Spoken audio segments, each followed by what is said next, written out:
Hello, welcome to Fogwing Learning Center. Today, we will be discussing about who should manage your CMMS system. Let's jump right into it.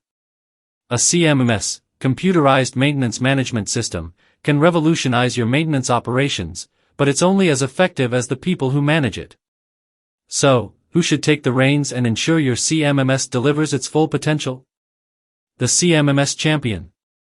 There's no single answer, as the ideal CMMS management structure depends on your organization's size and complexity.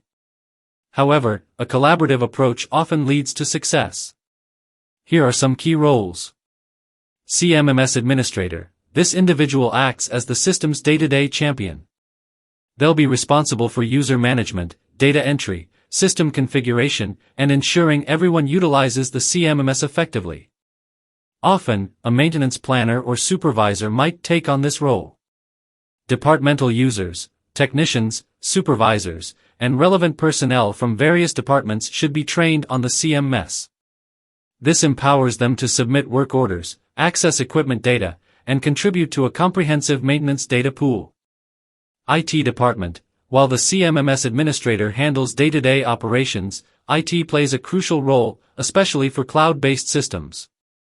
They'll ensure system security, manage integrations with other software, and address any technical issues. We hope this information has been useful. Thank you for watching. If you found this video helpful, don't forget to subscribe to our channel for more informative content. For more details, visit our website, fogwing.io. We look forward to seeing you in the next video. Until then, take care.